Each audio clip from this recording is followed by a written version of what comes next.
Kama vile ambavyo nilivyoahidi katika ibada hiyo nyingine, kwamba nitaendelea kutoka mahali ambapo nilipoachia. Hivyo ndivyo ninavyotaka kufanya sasa. Nataka kufundisha kuhusu dealing with our father's altar. Dealing with our father's altar. Shughulikia madhabahu ya baba zetu. Let us read together in the book of Judges. Judges chapter number 6 verse 25 to 27. The Bible says that same night the Lord said to him, "Take the second bull from your father's head, the one 7 years old. Tear down your father's altar to Baal and cut down the Asherah pole beside it." Verse number 26. Then build a proper kind of altar to the Lord your God on the top of this height, using the wood of the Asherah pole that you cut down. Offer the second bull as a burnt offering. Verse number 27. So Gideon took 10 of the servants and did as the Lord told him, but because he was afraid of his family and the town's people, he did it at night rather than in the daytime. Glory be to God. This is Gideon after he was called by God. The first assignment to Gideon from God was to tear down his father's altar, which was raised to Baal, because Joash, who was Gideon's father, raised an altar in his house to Baal. Na Biblia inasema ya kwamba alikuwa akasababisha watu ya kwamba wawe wanaabudu mungu wa Baali katika madhabahu yale. Na tunaona ya kwamba the reason why God commissioned Gideon was to restore back the dignity of the children of Israel, because they were in bondage and they were oppressed by their enemies, because they turned from God and they turned to other gods. Now, one of the gods which they turned to was Baal. Na hii mungu wa Baali alikuwa ameinuliwa katika nyumba ya babake Gideoni. Na Biblia inasema ya kwamba wakati ambapo Gideon alipokuwa anatakikana apigane na maadui ili akaweze kurejesha Israeli katika sehemu yao, hangeweza hivyo, because between Gideon and his greatness was this altar from his father's house. Na Mungu alijua ya kwamba hawezi akaweza kukua kile ambacho Mungu angetaka awe, kama hangeweza kuharibu madhabahu haya. Na ukiangalia, in spite of Gideon being a great man of valor, he was reduced to a coward by this altar. Jina la Bwana litukuzwe.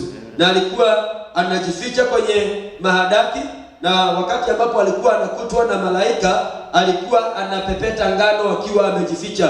Kwa maanisha kwamba despite of him being a mighty man of valor, he was reduced by this altar to be a coward.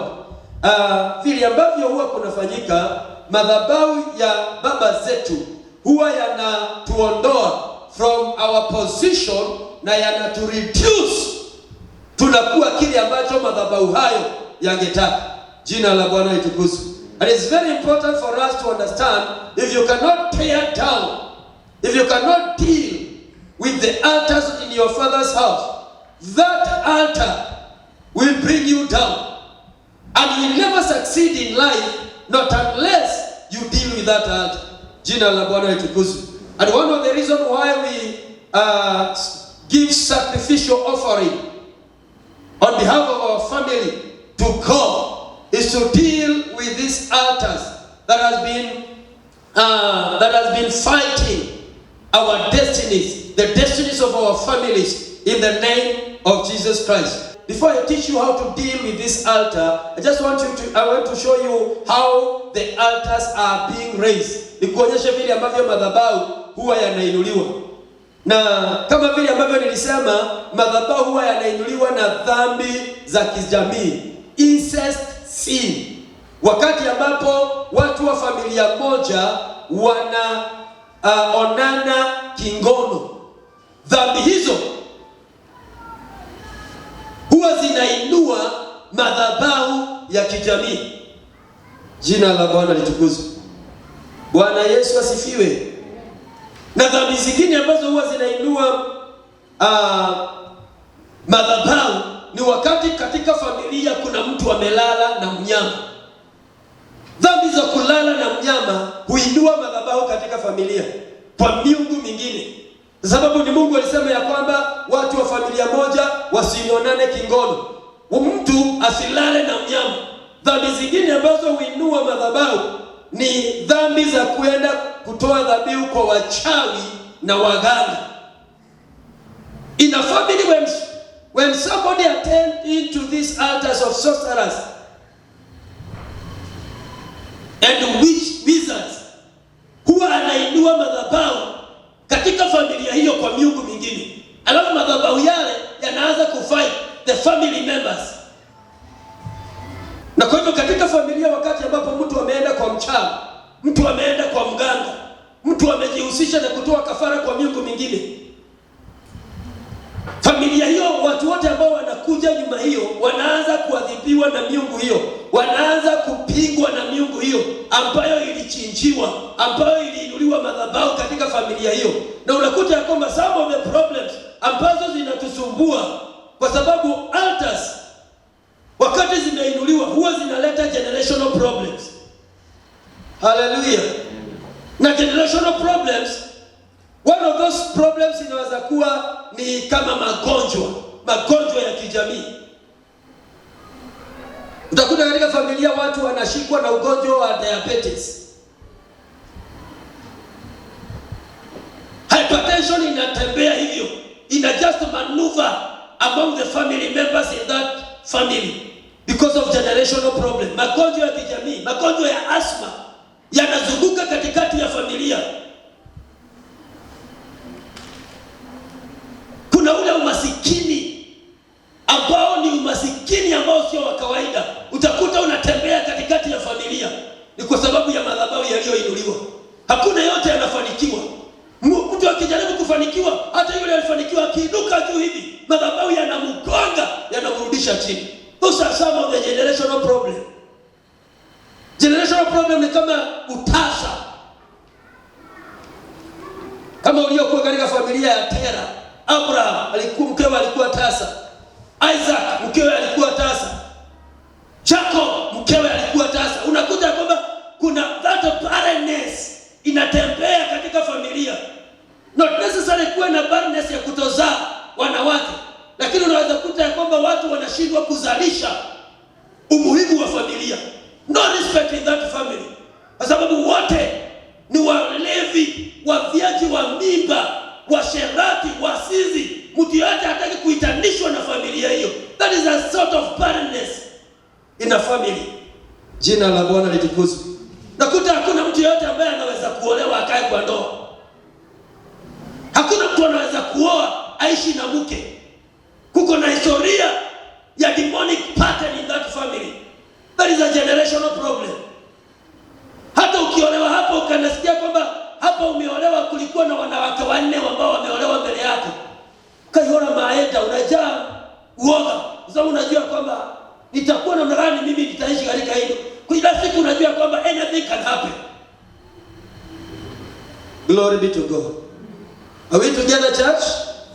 So sin ndizo huwa zina raise an altar, a demonic altar in a family.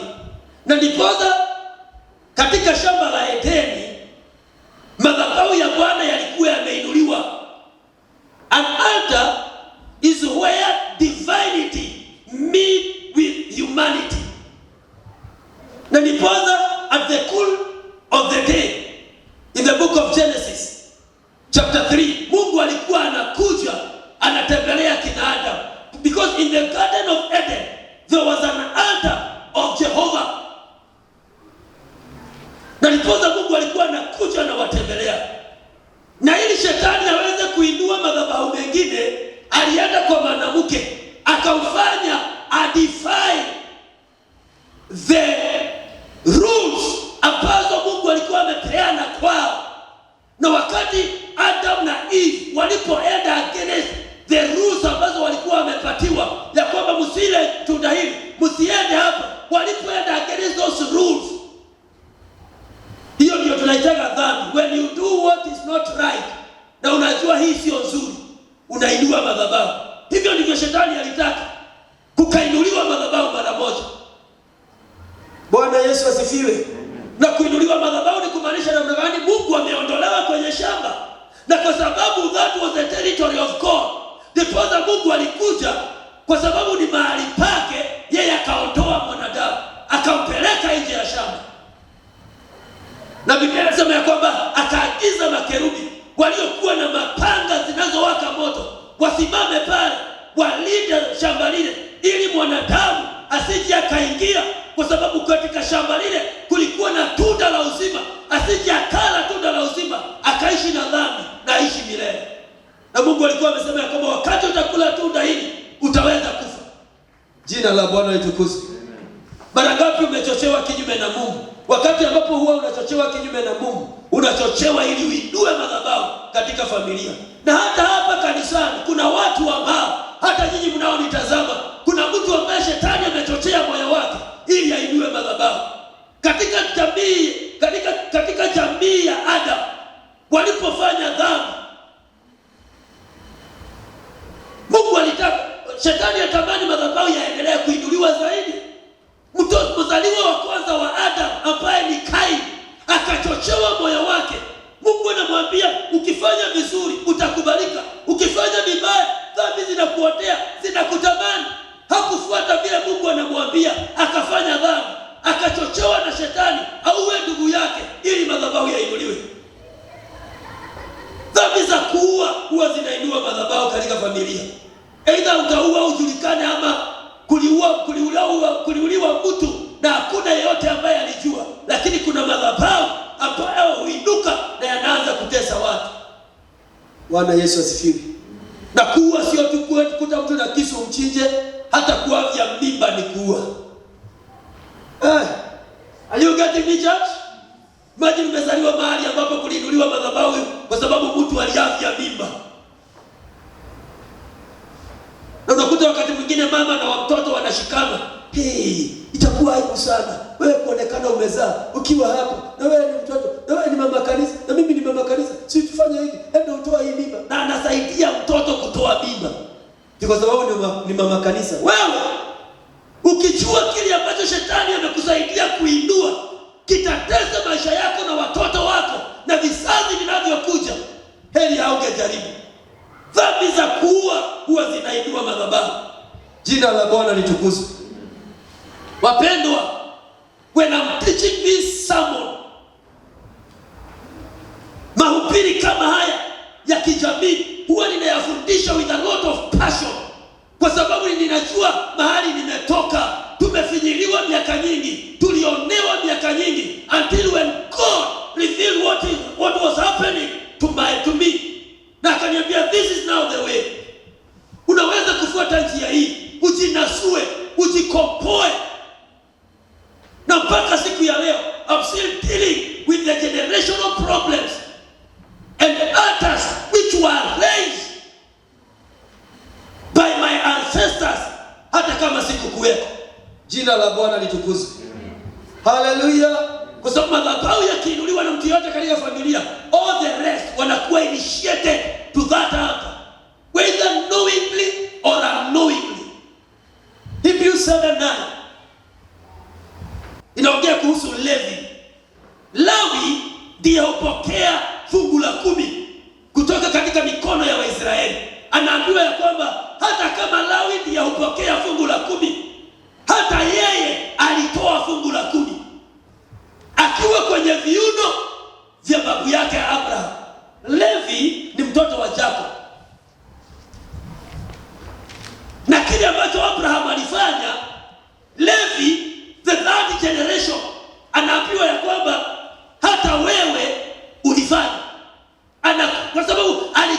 initiated in a good deed which his grandfather did kwa Mungu.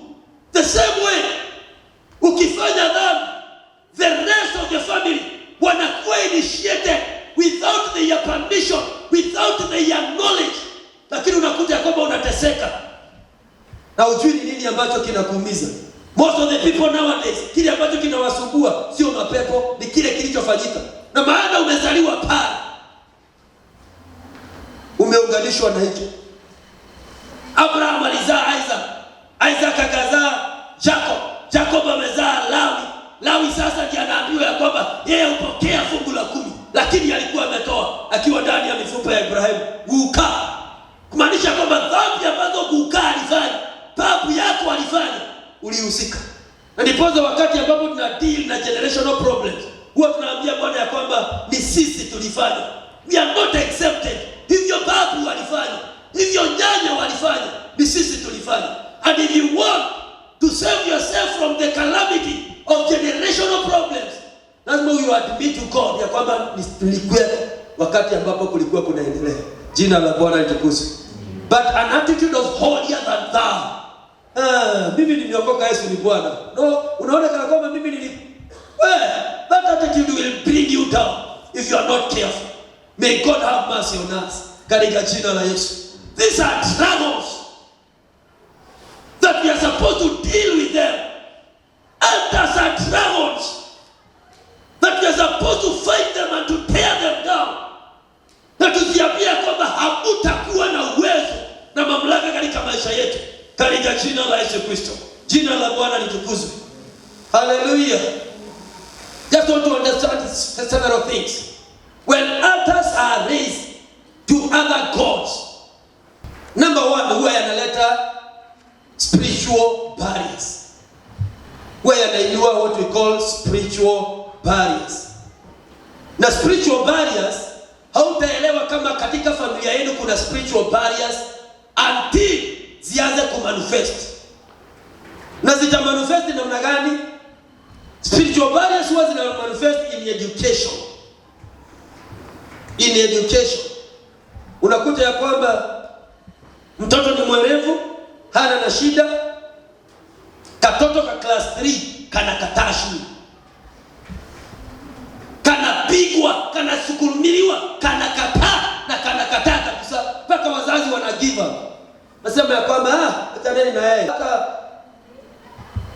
elimu sio nguo, hata sisi hatukusoma na tuko na hiyo inakuwa hivyo. Na watu wananyamaza. It is the manifestation of spiritual barrier in that family. Jina la Bwana litukuzwe. Mtu amesoma,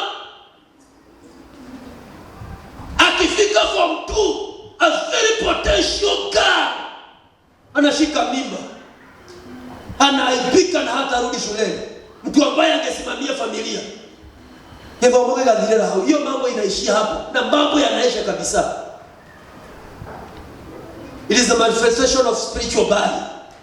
Glory be to God. Are you getting me, church? So ni vizuri kuangalia at what level of education katika familia yenu huwa mnafika. Kuna watu ambao huwa wanaachia mahali fulani. Kuona mtu ambaye ameenda high school ni Mungu. Ina familia unazunguka na huwa ni mtu ambaye ameenda high school.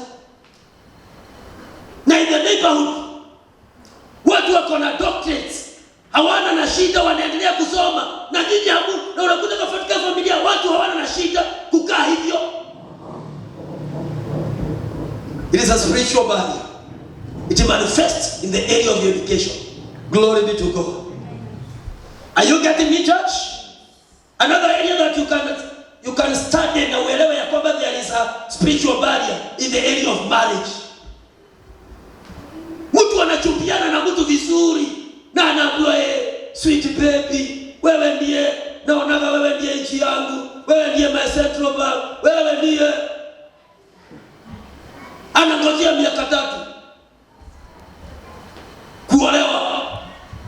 Kuliko aelewe, anaanza kuzibiwa simu na jamaa anabadilisha simu. Akijaribu kutafuta, kumbe jamaa alioa mtu mwingine. Unaachana na hiyo, unaingia in another relationship. Unasukuma miaka 2. Just wasting of time.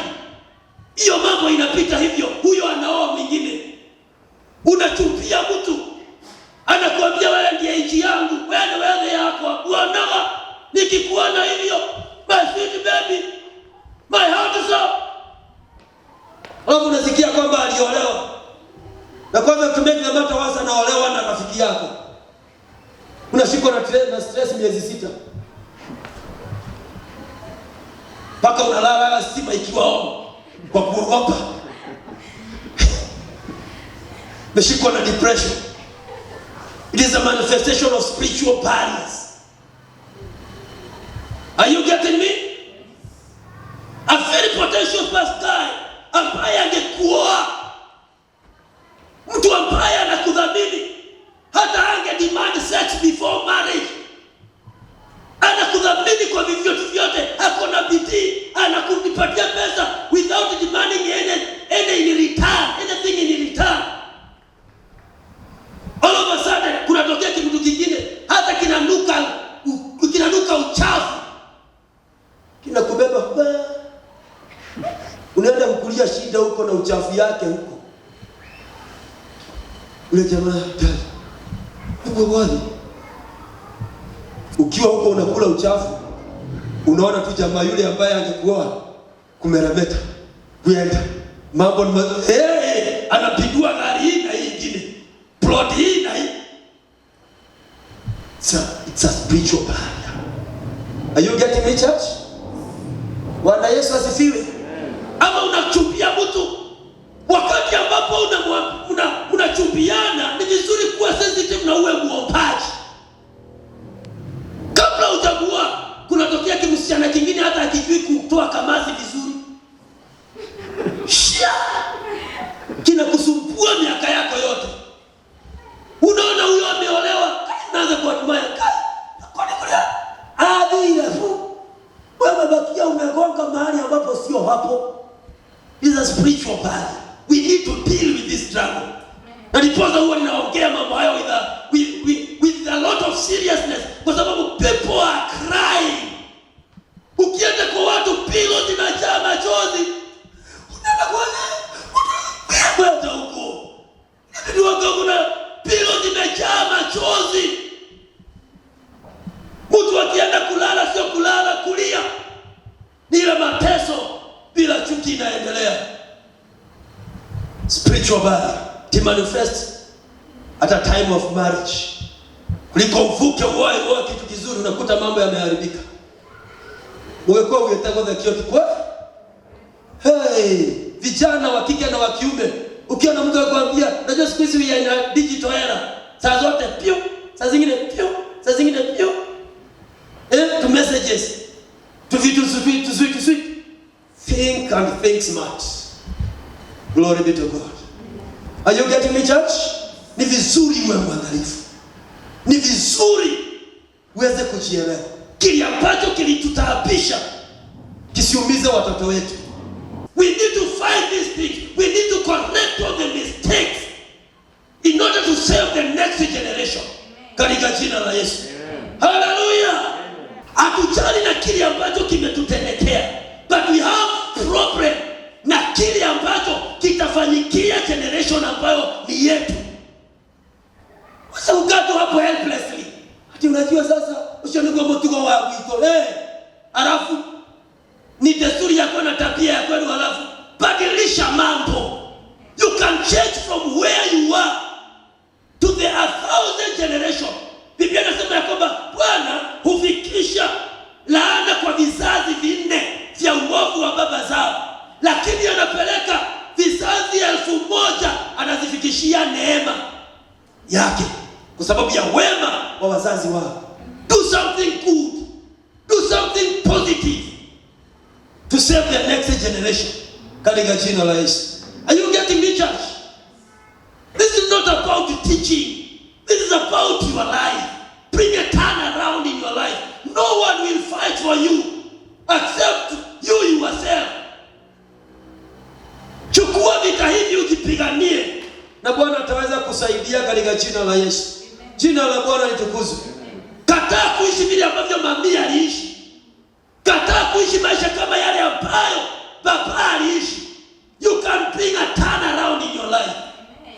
Kama waliinua madhabahu kwa miungu, you can raise an altar for God, Jehovah the creator of heaven and earth, na maisha yako yatabadilika katika jina la Yesu.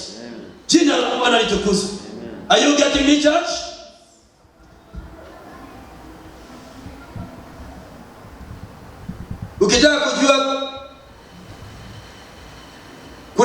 spiritual barrier in your generation. Ni wakati ambapo inafika wakati ambapo you want to produce another generation, wakati wa kuzalisha.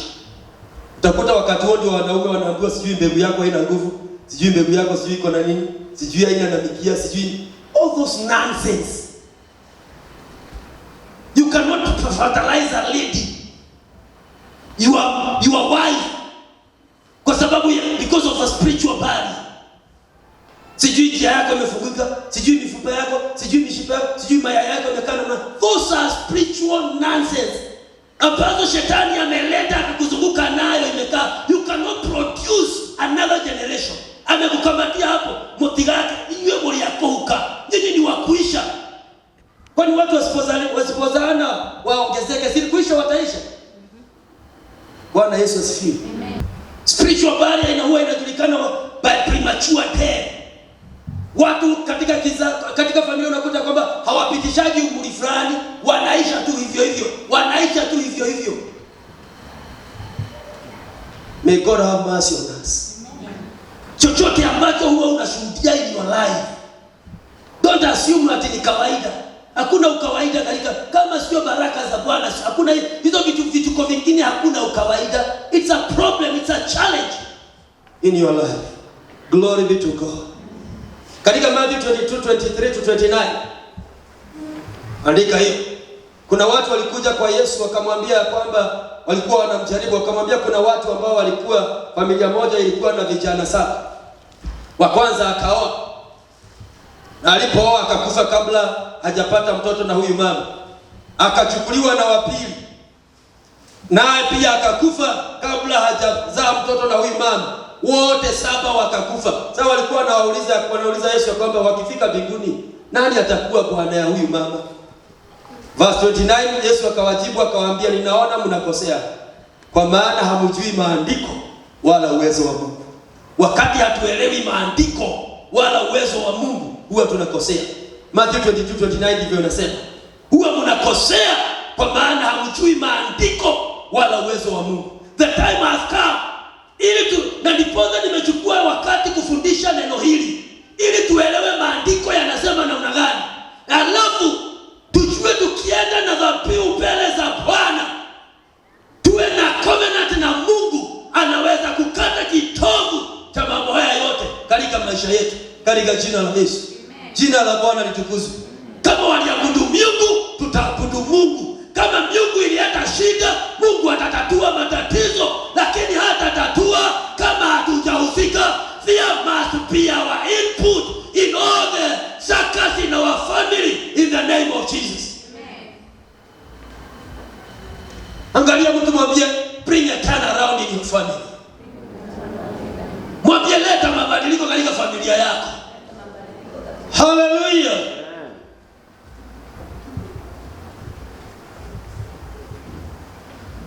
Madhabahu huleta demonic pattern. Demonic pattern. Demonic pattern, nitaisema kwa haraka, ni kama katika familia unakuta wasichana wote huwa wanazalia nyumbani. Na ili uolewe, you impose yourself to that man. Wewe ndiye ulioe, sijui wewe ndiye mwenye hii mimba, lazima unioe, kama utanioa nitakunywa dawa.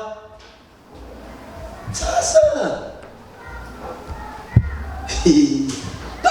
you're not supposed to impose yourself to a man. Na hivyo ambavyo unafanya ndio dada yako alifanya.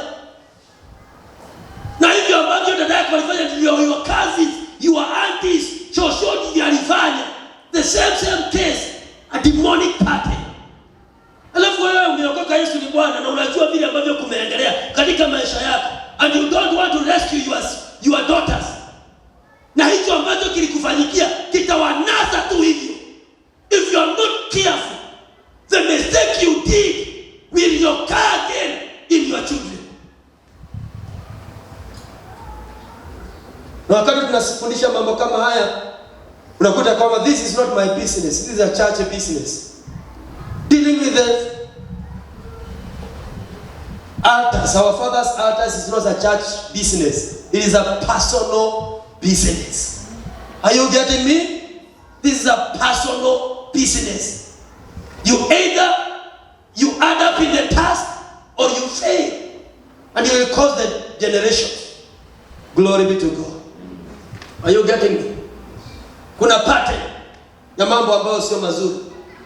David katika kitabu cha Psalm chapter 50 and verses 5. 51 verse 5.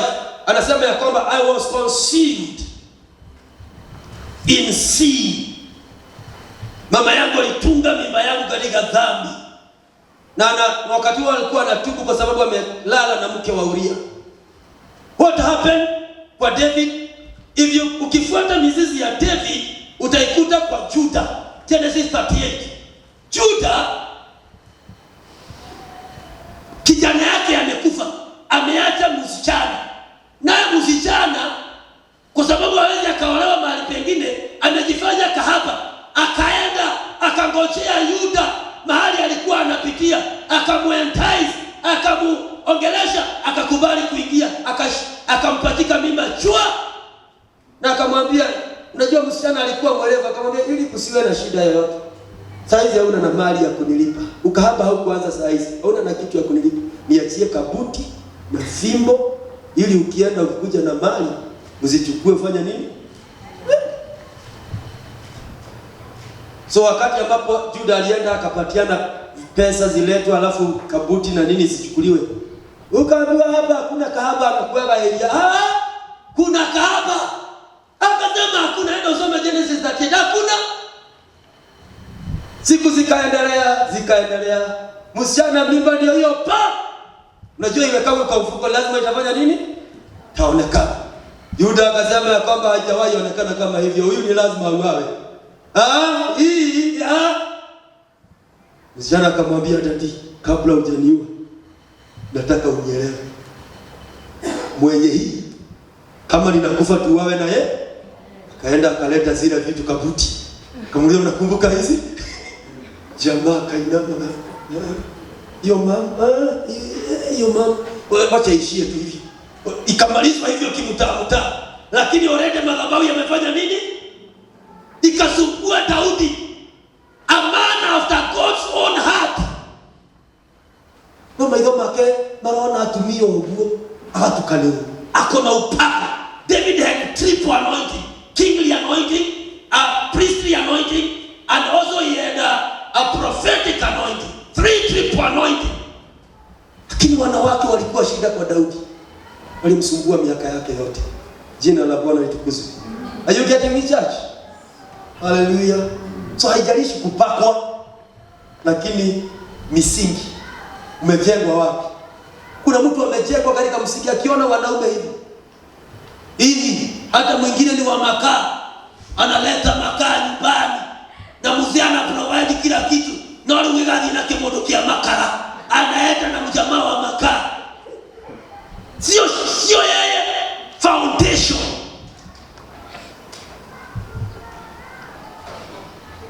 Mtu ameajiriwa kukusaidia kazi ya kuchunia ng'ombe majani. Wewe huoni mzee ambaye analipa hiyo jamaa? Unaona kijamaa cha kuchuna majani, mke wa Potifa. Hapo anaona Potifa ambaye ameleta kijana, anaona Yusufu. It's a generational problem. Pattern. Bwana Yesu asifiwe. Are you getting me? Kuna pattern ya kuoa, kutupa, kuoa.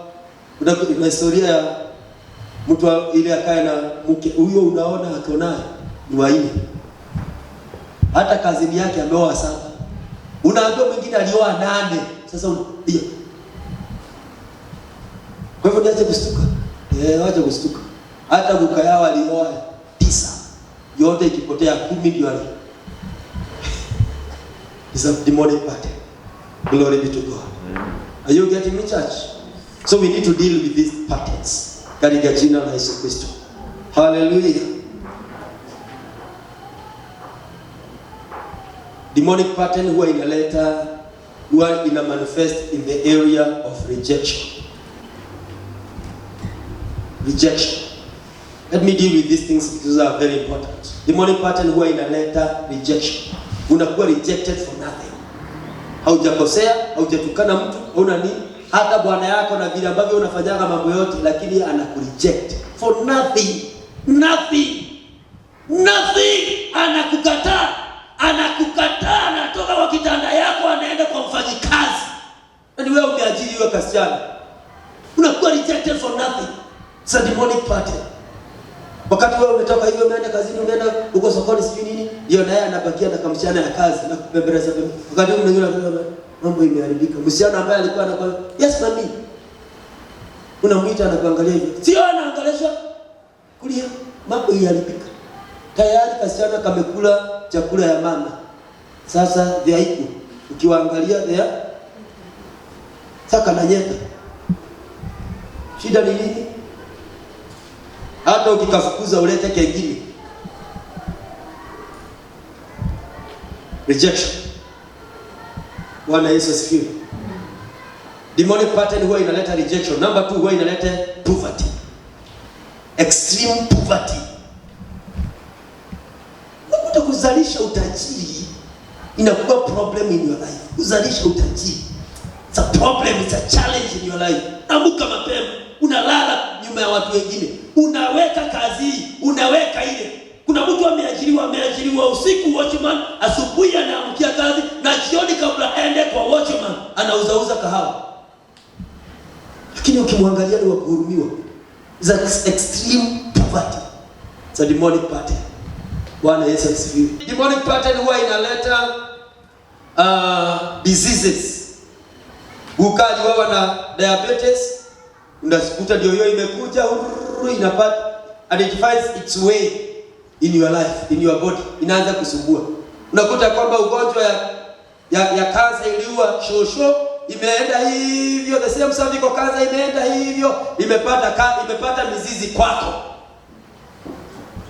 Sijui akwali wawa, sijui na pumu, asma inaenda hivyo, unaikuta kwa katoto yako na unaona kana kwamba ni pepo.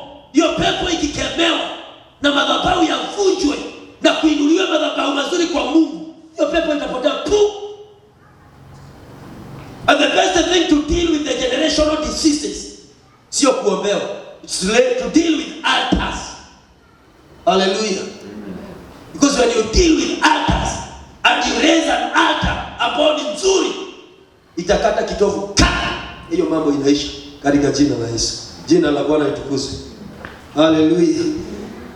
Are you getting me? Generation pattern huwa inaleta hasira. Nasikia ati wito ya bayawa tunaona tukihaka woma shule. Mtu anajiwaga amefanya dhambi wakati ambapo ameharibu kila kitu. Ametukana mdosi, amemshika mpaka kola. Lazima ndio fahamu zinamrudia.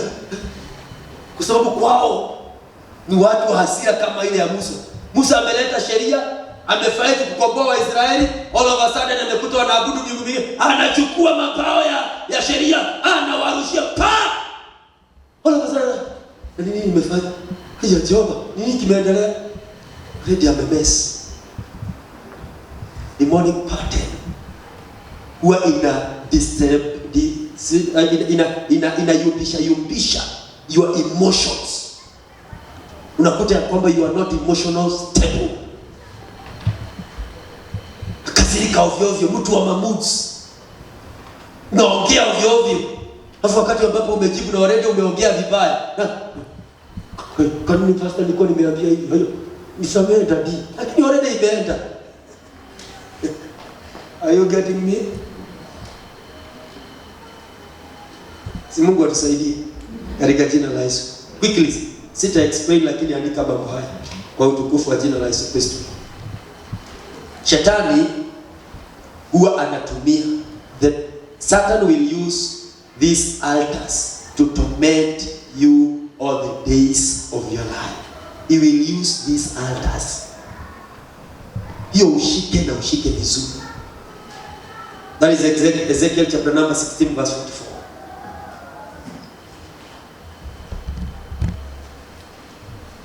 He will use these altars to bring you down, regardless of your potential. He will use these altars to bring you down, regardless of your potential. That is Isaiah 14:21. Isaiah 14:21. You are very potential. Unaweza kujenga miji na ijaye watu.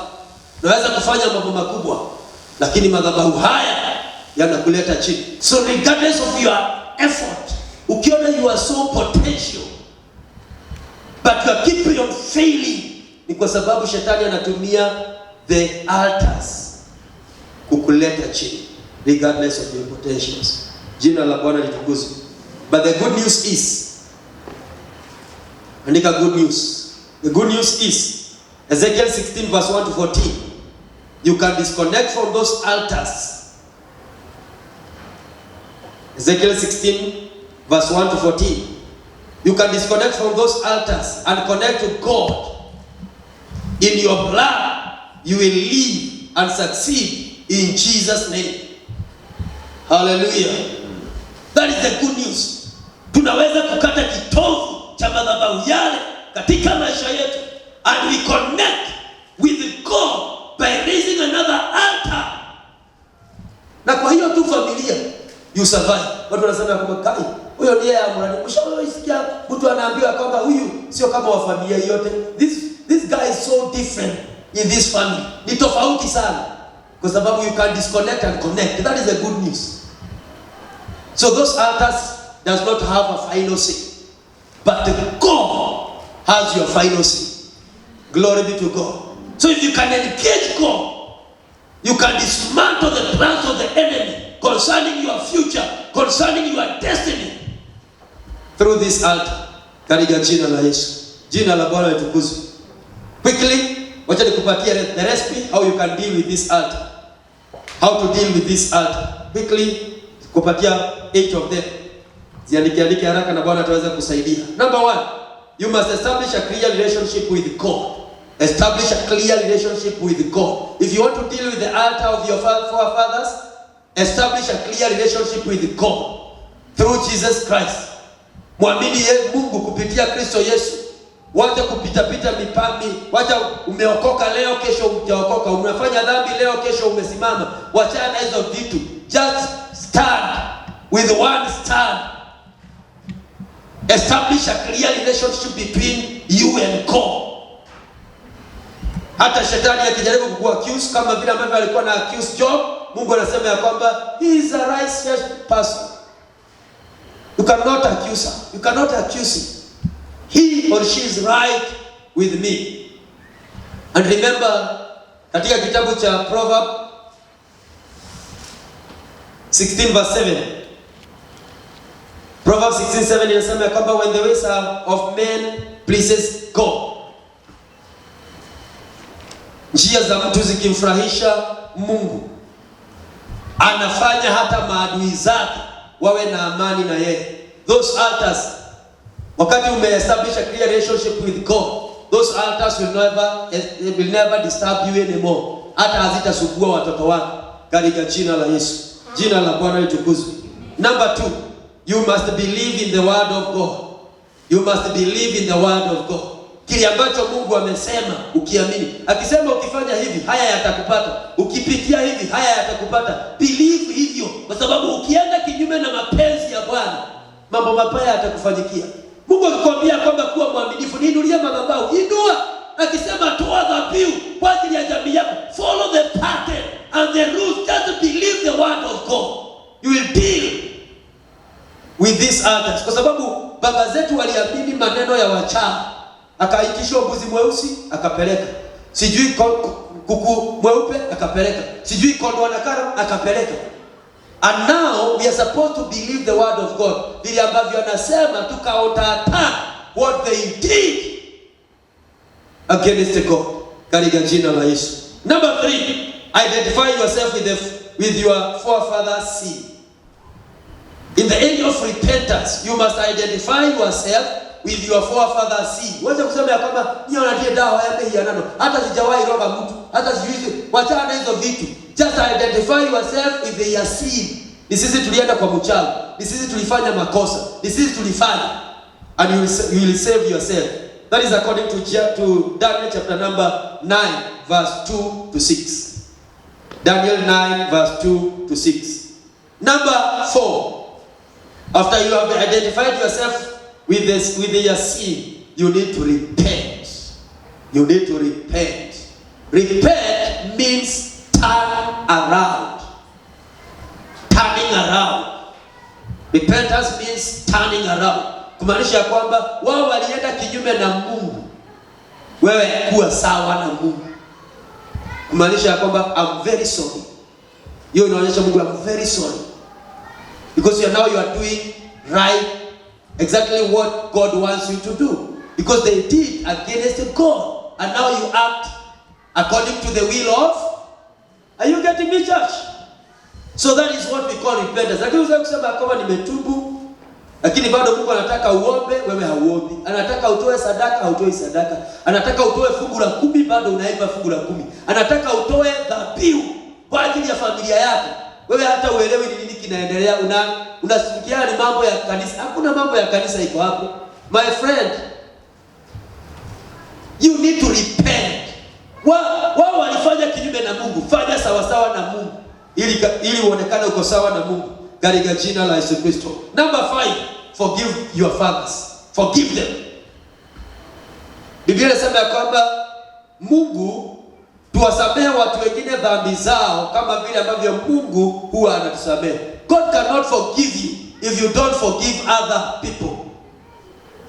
Just forgive them. Walienda kwa wachawi, wakaniletea matatizo yote. Don't blame them. Don't complain. Just forgive them. Let it go. Ni wao wameniingiza, ni wao wamefanya. I forgive them, God. Forgive them, my Father. I forgive them from the bottom of my heart. Ndio nimeteseka, but I forgive them. Let it go from your heart. And you will be at peace. Katika jina la Yesu. Jina la Bwana litukuzwe. Number 6, disconnect from them spiritually. Disconnect from them spiritually. How can a person disconnect from their fathers spiritually? Mtu anafanya hivi. My daddy is Alan.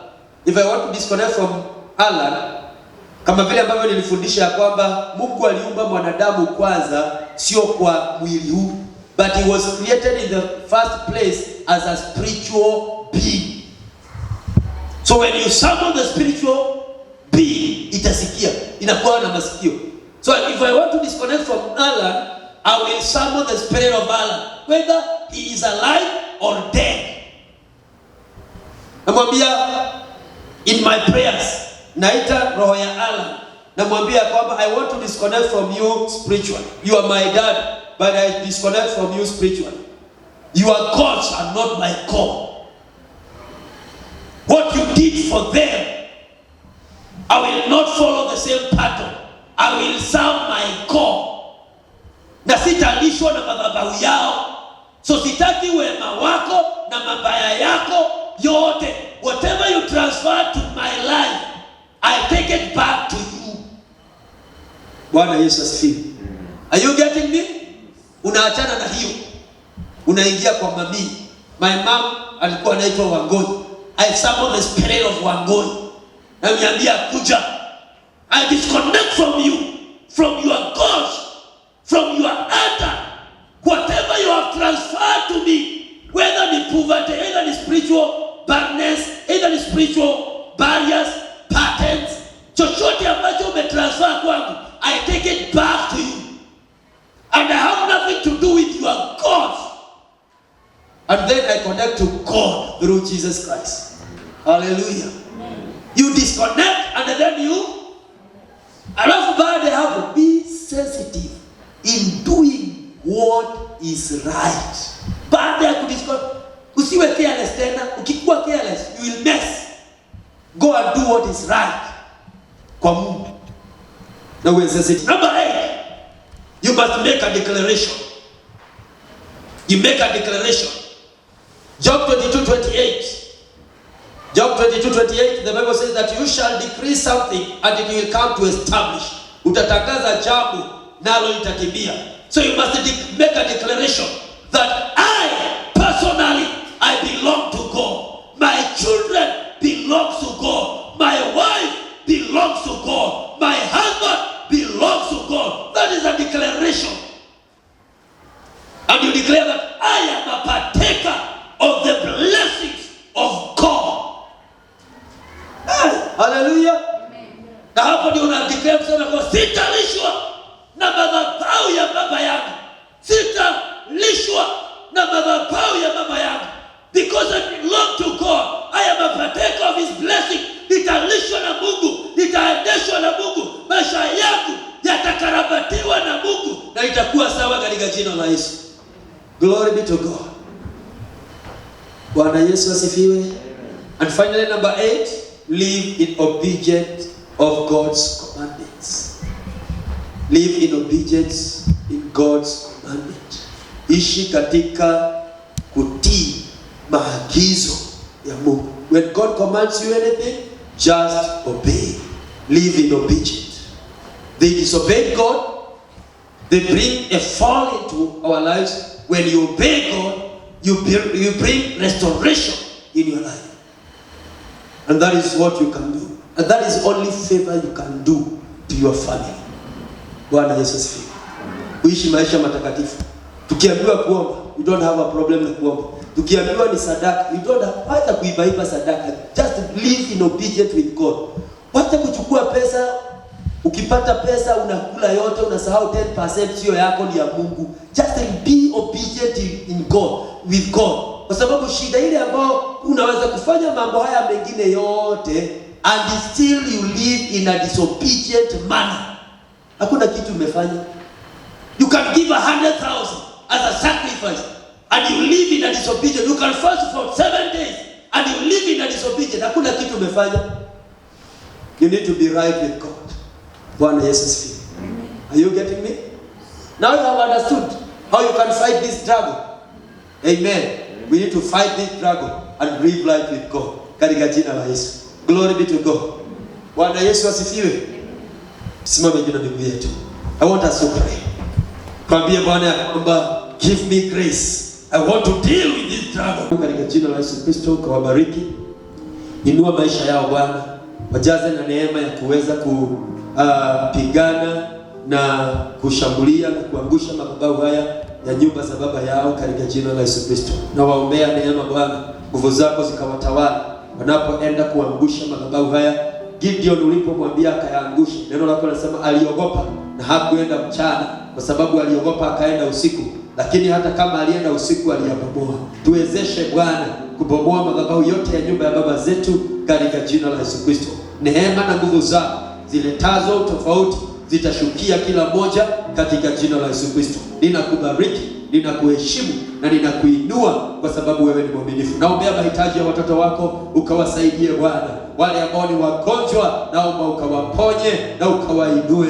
Wale wako chini Bwana wa kimaisha ukawainulie kiwango na ukawasaidie Bwana. Hawasiteswe sana na miungu ya baba zao. Wasihangaishwe na shetani akipitia Bwana ukoo wao katika jina la Yesu Kristo. Bwana wa mabwana, ninawaombea neema. Tembelea mama huyu, tembelea mzee huyu, tembelea kijana huyu, tembelea watoto wako Bwana katika jina la Yesu Kristo. Tuombea hata wajoli wetu ambao hatuko na wao katika ibada hii, ya kwamba utawatembelea, utawainua na utawasaidia. Nguvu zako zitawatawala katika jina la Yesu Kristo. Wakongwe wetu na watoto wa umri mdogo, wale ambao wako manyumbani, utawainulia kiwango, utawasaidia maana wewe ni mwema katika jina la Yesu Kristo. Tunabariki taifa la Kenya, tunaombea Kenya ya kwamba utaisaidia, utaidhibitisha katika jina la Yesu Kristo. Tunakuita uwe Mungu wa taifa hili Bwana. Endelea kuinua Kenya, endelea kurekebisha Kenya, endelea kuijenga na kuisaidia katika jina la Yesu Kristo. Tuombea viongozi wetu ya kwamba utawabariki, utawainua na utawasaidia katika jina la mwanao. Tubariki wiki hii, tunaomba neema na baraka na ushindi wako Bwana juu yetu wiki hii. Ibada zetu zote na saumu ambayo iko mbele zetu tunazibariki mikononi mwako. Tuomba ushindi wako, tuomba nguvu zako na neema katika jina la Yesu Kristo. Tubarikie Bwana ibada za morning devotion, ibada za maombi ya jioni, ibada za jioni Bwana tunaziombea zote ya kwamba utatusaidia. Ibada ya dhabihu ya Jumapili tunaiombea Bwana, neema itatutosha, baraka zako zitatutosha. Elekeza watoto wako Bwana kwa njia ya Roho Mtakatifu katika jina la Yesu Kristo. Pokea utukufu, pokea sifa. sifa na ibada na heshima katika jina la Yesu. Hakuna aliye kama wewe na hakuna mwingine Bwana ambaye anafanana na wewe. Tunakubariki, tunakuinua na tunakuenzi kwa sababu wewe ni mwaminifu. Pokea tukufu Bwana, hata tunapoondoka na Bwana pamoja nasi, tuongoze, tulinde na utusaidie. Na ni katika jina la Yesu Kristo Bwana wetu tunaomba. Amen. Amen. Tupatie Bwana shangwe za makofi katika jina la Yesu.